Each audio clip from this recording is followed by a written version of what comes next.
everyone, so today we'll be talking about this particular book. And looking at the शक्ल of this book, मुझे ऐसा लगा था कि ये बुक में हॉरर, थ्रिलर, रोमांटिक कुछ तो होगा, क्योंकि मैंने रील्स पे भी देखा था. मैंने इसकी समरी पढ़ी नहीं थी क्या, मैंने पढ़ी थी, बट मुझे लगा कि ओके ये लवर्स वाली स्टोरी होगी पर इसमें हॉरर भी होगा. And I was very excited this book. Okay, and जैसे ही मैंने ये बुक पढ़ना शुरू करी तो मुझे ऐसा धक धक धक धक हो रहा था, क्योंकि मुझे ऐसा लगा कि कहीं तो हॉरर होगा इसमें. ओके, स्टार्टिंग में मुझे ऐसा लगा कि इसमें हॉरर होगा, पर हॉरर कभी नहीं आया. I came to the end of the book but नहीं, हॉरर नहीं आया. एक्चुअली मेरे फेमिनिस्ट ने मेरी बॉडी छोड़ दी थी ये बुक पढ़ते वक्त. और आपको अगर ऐसा लग रहा होगा कि मैं कुछ बेतुकी सी बातें कर रही हूँ, तो I want to show you one thing. Just read this, there is warning given here. And ये पढ़ते ही मेरी नसें फूल गई थी. और मैं जब एंड पे आई, पहली तो बात ये है इस बुक की जो मुझे बिल्कुल पसंद नहीं आई है.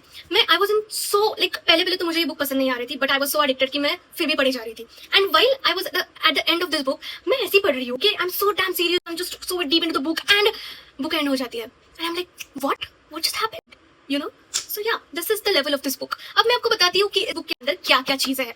तो पहली बात तो ये स्टोरी पूरी तरह से दो कैरेक्टर्स के बारे में, जिनका नाम है एडी और Jack. So Jack is a stalker, Adeline's stalker. Okay, so शुरुआत में वो जिस तरह से उसे स्टॉक कर रहा होता है, तब हमको ऐसा लगता है कि यहाँ भूत प्रेत वाली चीज हो सकती है, बट वो नहीं होती है. और जब जैक फाइनली उसका थोबड़ा एडी को दिखाता है, तो वो ऐसे ऐसे कांड करता है कि आपके अंदर की फेमिनिस्ट बॉडी छोड़ के चली जाएगी, पर फिर भी आप ये बुक नहीं छोड़ पाए. तो या ये स्टोरी पूरी तरह से इन दोनों कैरेक्टर के बारे में. और बीच बीच में एडी को ऐसा लगता है कि कुछ लाइफ में अलग करते हैं, starts investigating great grandmother's case. तो basically Jack is an undercover agent और उसका काम है गर्ल्स को रेस्क्यू करना. अब ऐसी सोसाइटी है जो गर्ल्स को कलेक्ट करके उन पे रिचुअल्स करके उन्हें उनका ब्लड पीती है. मतलब इट इज सो इव, और आपको seriously you will have tears in your eyes when you read this. So इसकी वजह से I felt like okay, Jack has heart. Story के बीच में आपको ऐसा लगेगा कि ये क्या बुक है, ये क्या चल रहा है, this that, but when you come to the end you finally fall into love with this book. Not love but अच्छा लगने लगता है, you get addicted to this book. And end पे आके होता ये है कि जैक नामक प्राणी फाइनली उस डंजन में चला जाता है, वहां ये रिचुअल्स परफॉर्म होते हैं. जब वो वहां चला जाता है तब उसे पता चलता है कि no, this all was prank for me, for this team, and he has this team associated with this. और एंड तो इतना बकवास है, मतलब मैं क्या ही बताऊं. तो जैक का एक फ्रेंड होता है या उसका टीममेट होता है जो कैमरा के पीछे सब कुछ देख रहा होता है कि क्या क्या चल रहा है, उसके वो जस्ट कंट्रोल करता है कि सब कुछ कैसा है. और जैक एक्चुअली वहां जाता है.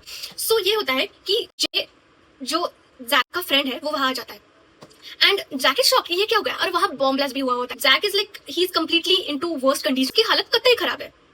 तो जय वहां आ जाता है and Jack is like what the hell are you doing here.